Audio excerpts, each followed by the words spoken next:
Ladies and gentlemen, so our DAG just ran successfully. As you can see just now, we're able to run the DAG and all the tasks have successfully run. So our data platform is working well as it's supposed to be. The initial bug which was there has already been resolved. There was some issue related to upgrade of Airflow from version 2 to version 3. So all the orchestration, our jobs have run, as you can see from here, and we are grateful that it has run according to plan. So this is great, so that now we can be able to run all the pipeline or the machine learning pipeline. So from here, what you can see, I'm glad it's going on. It has gone very well. And now what we focus on now is to fix the only issue now we have is to continue to enlarge it. So I wanted to add Airflow to that. We're already able to see that tables have been created on the MlOps. So as you can see from here, we're able to run from our layer. We store our data in the medallion. So we have a medallion architecture. So whereby some of the data is stored on there. So data coming from our sensors is stored in the bronze layer, which is our lower layer.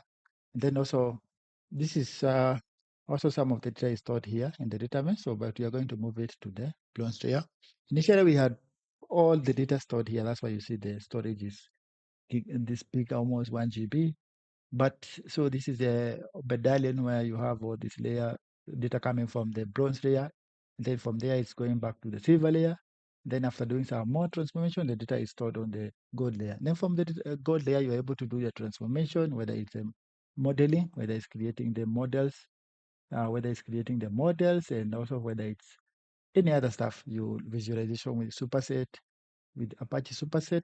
Yes. So the data coming from Kafka topic. So you can see this is a message from sensor data coming from this longitude. And so the data is stored in our data lake. So we have data coming from farm sensors or data coming from sensors we have planted, or weather sensor data for weather, let's say temperature, soil temperature, air temperature, and all that humidity using Kafka. And then also we integrate with Apache Iceberg, which acts our metadata layer or the service layer too. So we're able to map all the data lake. So, but for now, our data lake is object. Our data lake is based on MinIO, which is the S3 compatible. And then we're using Trino for all the distributed queries. So you can see. So Trino is our you would say service mesh for, I mean, it's the data layer for doing all the queries now, the queries which we are doing on the uh, Airflow. So all these DAGs, so the DAGs have been, we were able to create the table, create the tables, and here is some of the, so these are events, and then of course, this is some of the code which the pipeline has been able to run. So you can see, connect with MinIO, and then also be able to create the tables, the Trino being the layer whereby you're able to create the tables, and then from there you're able to query. So the whole goal is that from our API now, data coming from there, we can be able to run business analytics. Whether, for example, a farmer wants to know the right time to, the type of crop to plant, or maybe some metrics, and those. So all this data will be collected in this data lake, and then from there we have this federated data lake, and of course also using the IAM loads, we know who has touched this data, and then we expose this data to our APIs and also our mobile apps and the web dashboard, so that a user, whether it's a financial institution, are able to they're able to make they're able to tell what is the right product. So what is the next action to take, and then the hazards will be already triggered. So we are on a mission to the risk, climate change hazards and risk. And so using this system whereby we have a full end-to-end pipeline from trading, from Kafka, Superset, and also we have others. We have this pipeline, and then, of course, let me show you for the other one we have for training, machine learning training. So maybe this one. So this one, there is a bug which I'm going to fix it right now.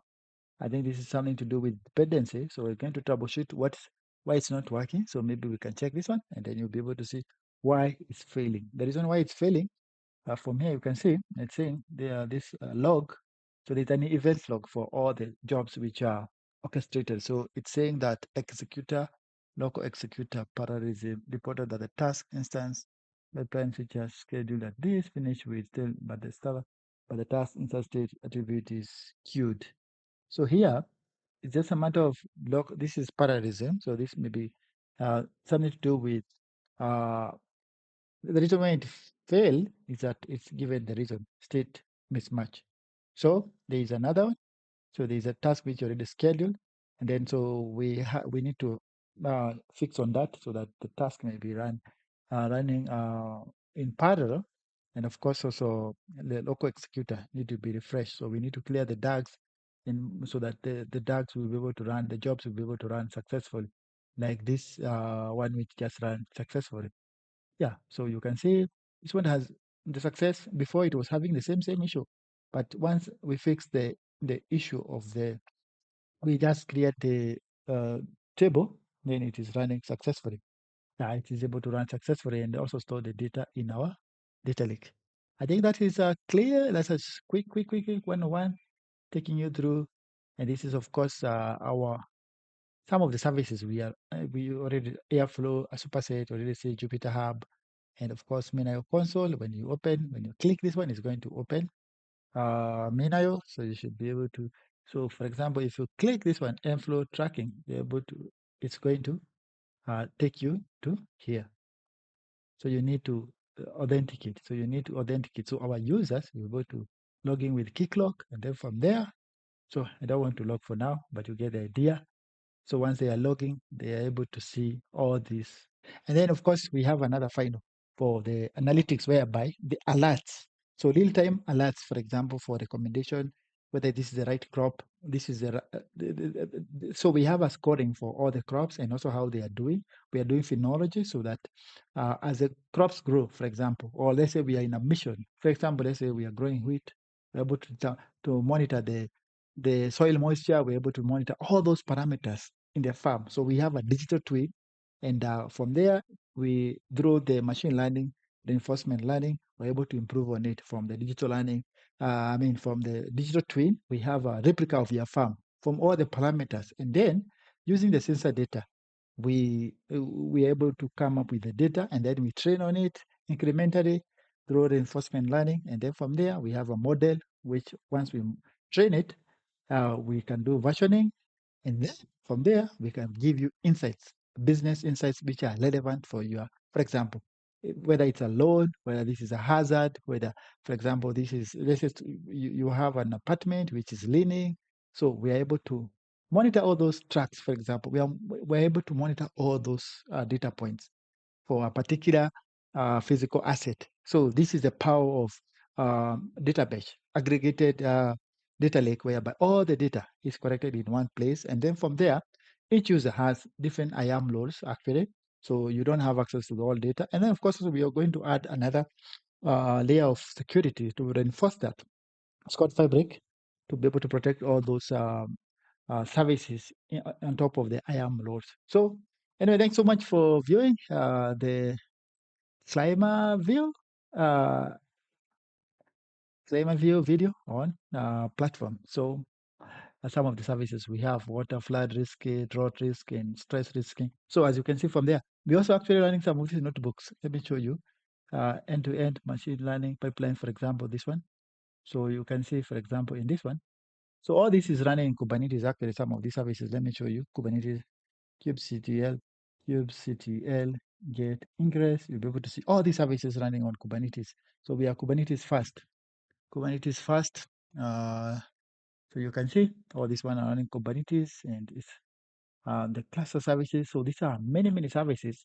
Of course, this Kubernetes cluster, as you can see from here, it's running all the services from Project Contour, which is our ingress controller. So we are able to expose our services externally using Project Contour, which contains Envoy for also Envoy is for data mesh, data layer 2 load balancing. So service mesh for layer 2 load balancing, integrating it with also.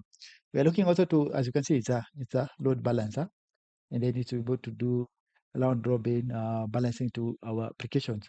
Site manager is for sealing, as normally it's for creating the certificates. And then, of course, also here we have, let me showcase Kafka for the event log. So Kafka is an event streaming application. So Kafka, instead of having a database persistent, replacing all the time, so Kafka is the event-driven uh, service whereby data, when it comes to it hits, for example, from the sensors, you have a continuous log.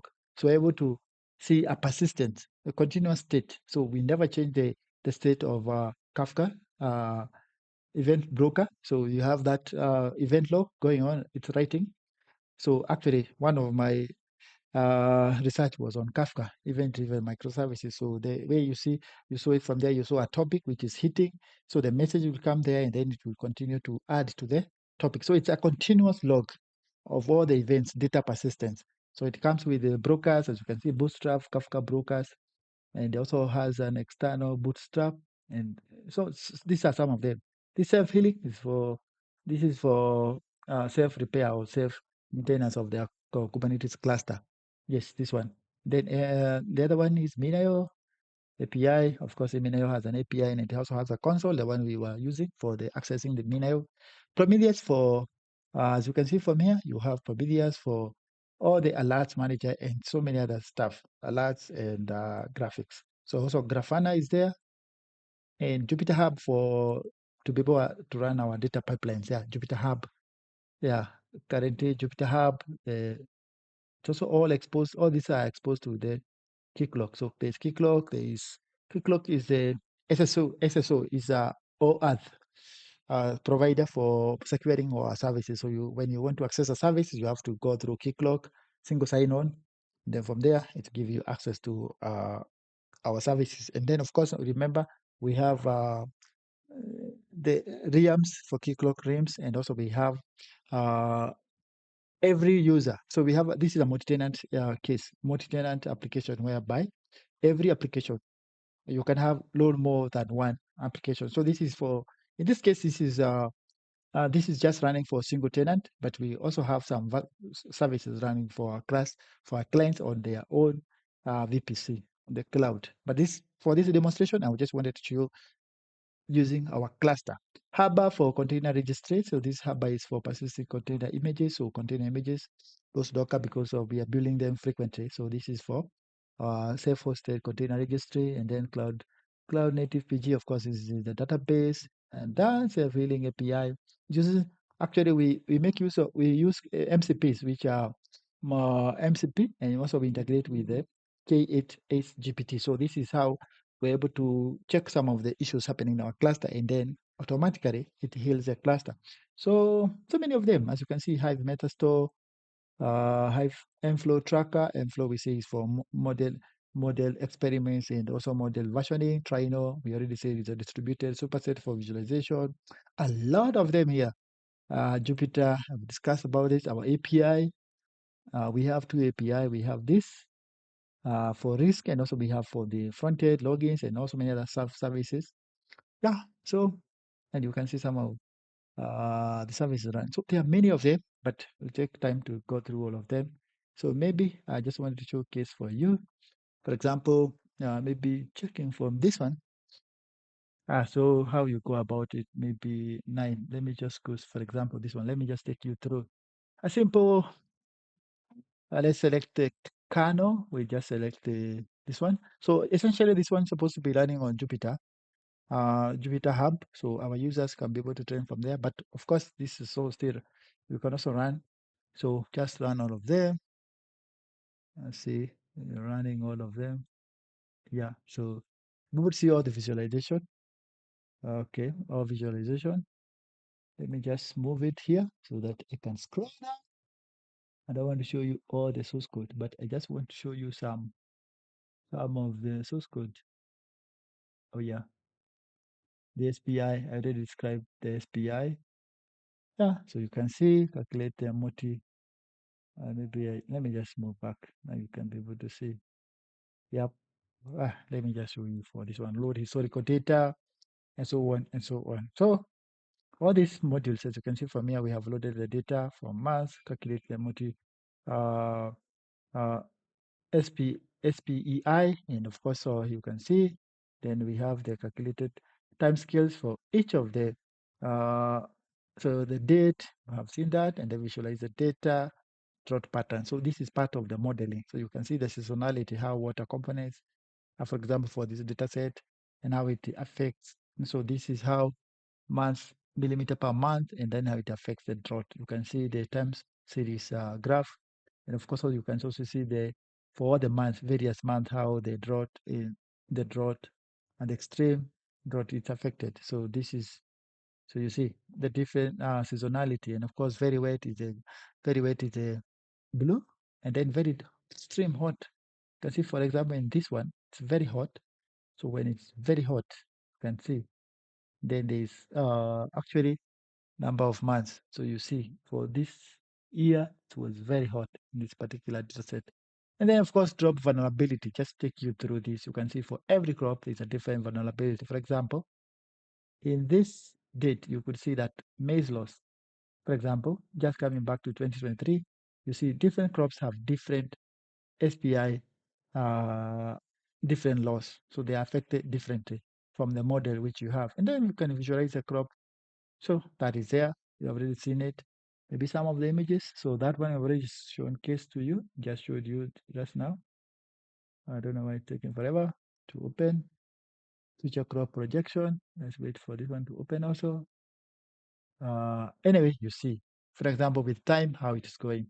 As for example, for SPI 3 per year as it's going, you can see we are projecting that there will be a lot of the SPI index is decreasing. And in that case, because it's an inverse relationship, you can see the drought, how it's increasing. So we are expecting by the year 2050, this is using this model, you can imagine there'll be a lot of loss. So all these data points, as you can see, helps us to be able to create our model. So many notebooks from here, you can see whether we are training the data sets, using then serving it on the MFlow. All these data sets are there. Maybe I'll take you to maybe 11 and 12. Maybe for 12. Okay, maybe let me take you to 12. Some, let me see whether I just showcase, then I run all of them. Yeah. So all this modeling, as you can see from there, we are modeling for flood risk, drought, water stress. We are doing all this stress testing. So all of them, we are doing them. So maybe I introduce introduction. It's good you see the introduction of the, let's say this. So, visualization, as you can see from there. So here we have this model, we train and we put it from the ETL, we go to the, it will be stored to the MinIO as a packet format, and then it will be, we do some SQL queries with trainer, and then we save to this notebook. So these are the key features, crop growth. We have the rye, the biomass, the vomit stages, and the multi-crop comparison, wheat, rice, and all that, and the location analysis scenario. So here, what we are doing here is a crop modeling analysis. We're able to simulate this digital twin, how the crop growth is supposed to happen depending on the location and all these parameters as we're seeing from here. So let me just scroll down. Let's showcase to you. Let me just scroll down. I don't want you to see everything. And then data is loaded to MinIO.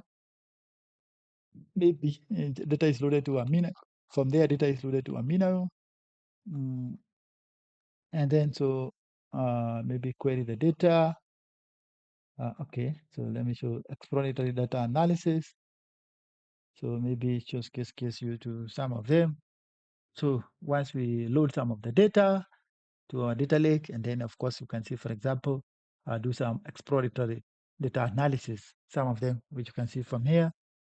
Yeah, so can be able to see for this model, for example, we are simulating all these data variable simulation of the data, and then of course of the crop growth curves, so how it affects each of the crop. So you see, you have a crop rye development. So this is a leaf area index.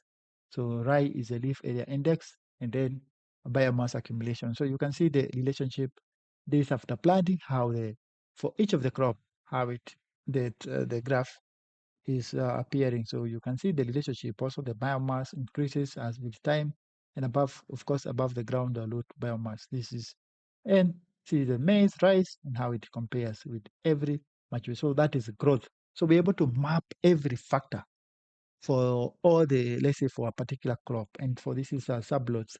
These are some box plots to be able to predict.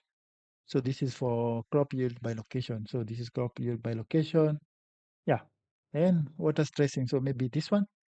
Let me just take you to this one. Let me just scroll down. Okay. Yeah. I don't want to share every source code. That's why I'm hiding. Because some of these enterprise I don't want. So these are the graph from the dataset where we are visualizing the data temperature profile, rainfall profile. You can see this is clearly out there. So model, so we are able to monitor every crop aspect using our digital twin. So we create a physical twin and also we from our data we are receiving from the ground data. So we are able to make recommendation, real life recommendations and yield prediction. So we make yield prediction. So this is for creating yield predictions and so many other. So this is one of the more, so I think I had shown you, this is for the yield prediction. Yep, yield prediction. And then you can see how Kenya is comparing with Punjab. And then crop planting optimization, maybe you'd see how this is using bar graph, as we have seen from here, the weight optimization, date planting, visualization saved. So many data sets. And of course, you have a plot here. Uh, so you have this interactive, yeah? We have this interactive data set. So you see, showcasing this is interactive data set for Kenya, how the crop is growing. You can see all this. This is running on a. Then you have a summary report. For example, summary report.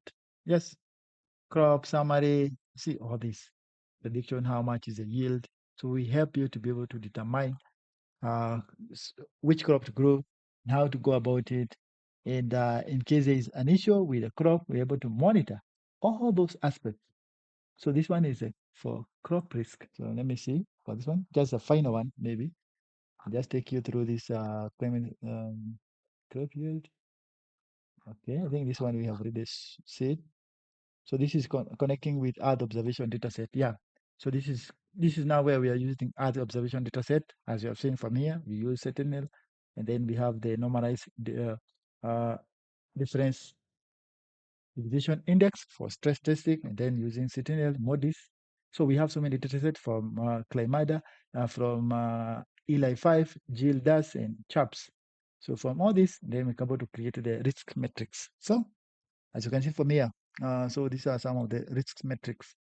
So anyway, so these are loading the packages. A lot of the packages here you can see from there. We have pandas for our numeric pandas and NumPy for scientific calculation, SciPy, scikit-learn for machine learning, XLay for all that transformation of our data, Rasteria for working with our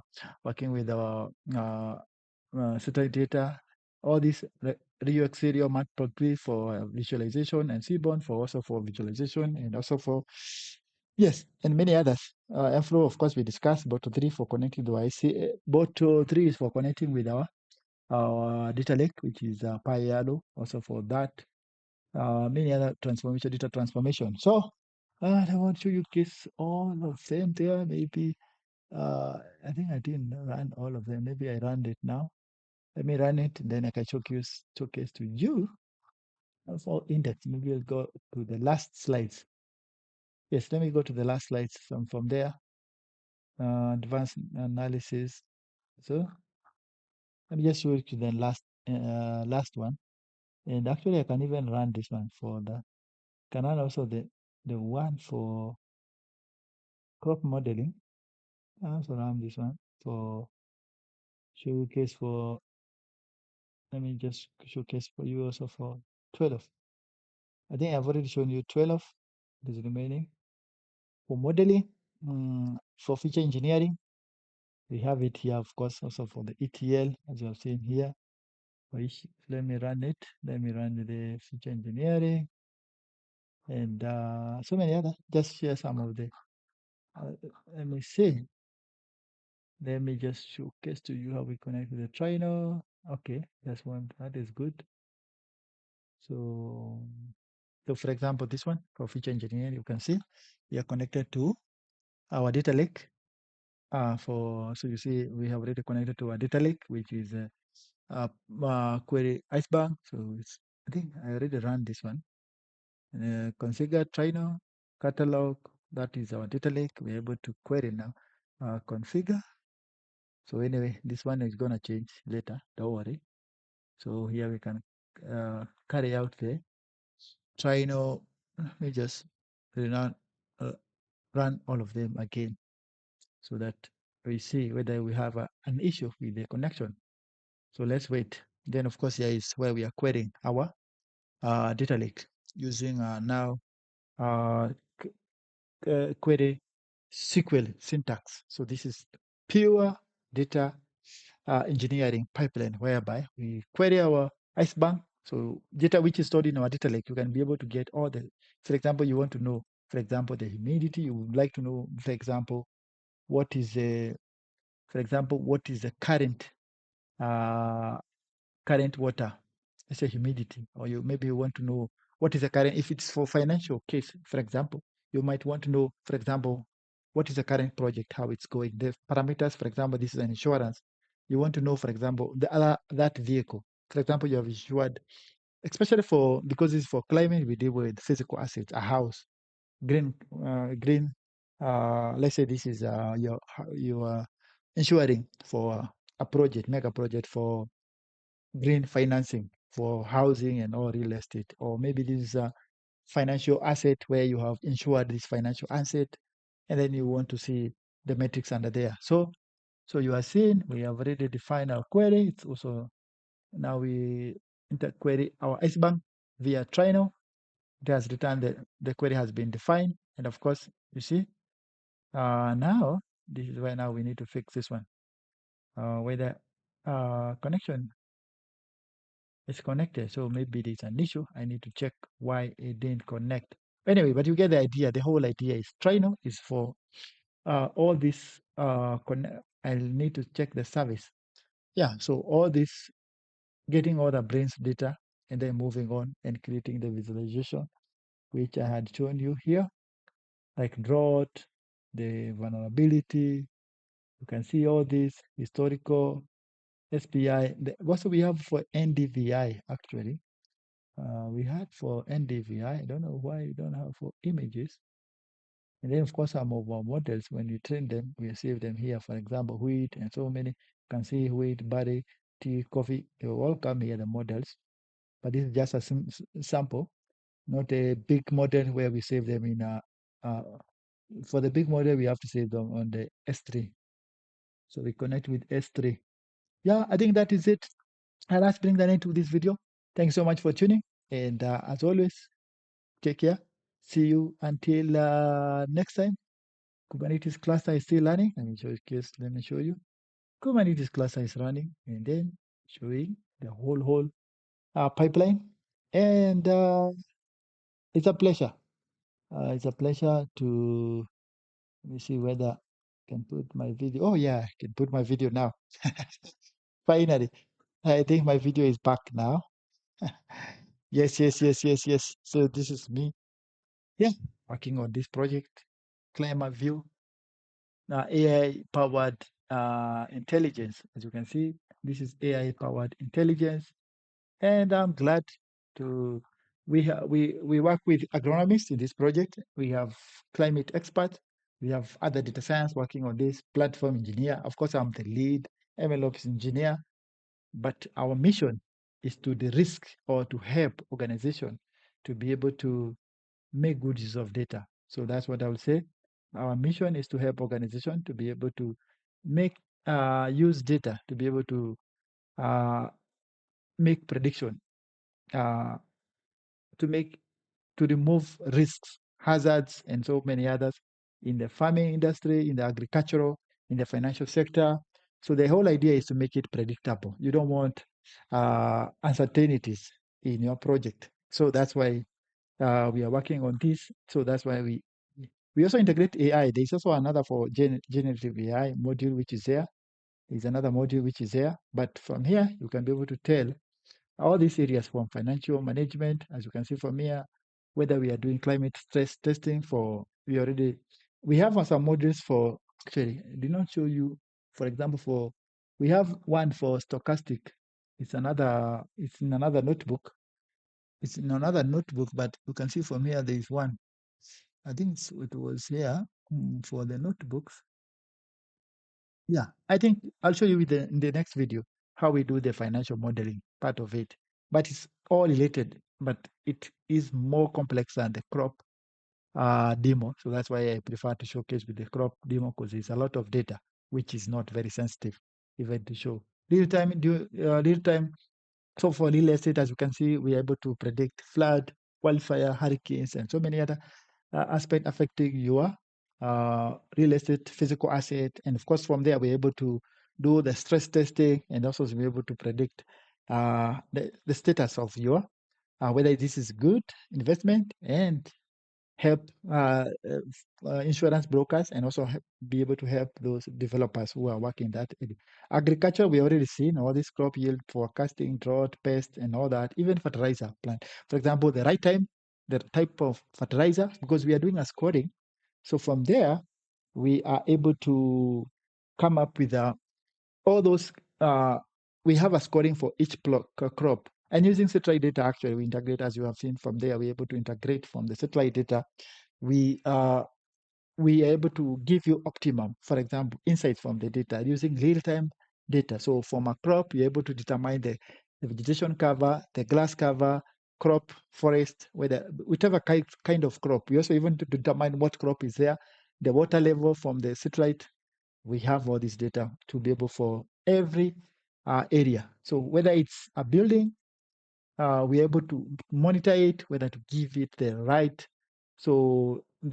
catastrophic. So for every event which is happening there, for example, whether it's a drought, as I said, whether it's extreme flooding there, whether it's extreme temperature, which is extreme temperature heat stroke, or the cyclones and all that, all this modeling we do. And please click here, start a trial. We're more than happy to give you a free trial on our system. And from there, you're able to view the status. If you're pleased, you're able to get all these insights from the application. So to help you to be able to predict risk, not only crop risk, but for all this. For example, you're working you're working in the financial sector. The whole goal is that you have all those data sets in the financial sector. For example, you are loaning, you're able to give a good price. The whole essence is, for example, to help you, for example, to be able to price, for example, your loans well, because most of the banks, they do not know how to price their loans, because there are so many factors which come. For example, the location of that asset. So for example, if you are loaning a collateral, let's say you're doing some green financing for an organization, and of course you don't know how to price the loan correctly. But using the data, all our algorithms, we're able to do some stress testing for all the parameters, or all the parameters affecting a particular collateral, a property in the location where it is. So from there, we come up with this model where it's able to predict, as you have seen for this crop yield. So this crop yield is forecasting how it will be in the future, for example. But of course, we don't only rely on the historical data. We try to predict for the future, using all those data sets. And also we also do some scenario modeling. And of course, we get so many pathways. So we have all those pathways. And of course, the right thing especially for the financial, is credit scoring. So credit, we are able to know how a particular client is, whether he or she is suited for this loan. So in another way, we also integrated with actually NLP, so that we help we have another one deployed for a client, where it's integrating with NLP, which is the ChatGPT, to make good use of the reports or that data which is ingested there. Instead of you being able to analyze all these graphs, you will be interacting with the ChatGPT, and it's giving you insightful reports. Anyway, that concludes this video. Thank you so much for tuning. And as always, adios until next time. Ciao.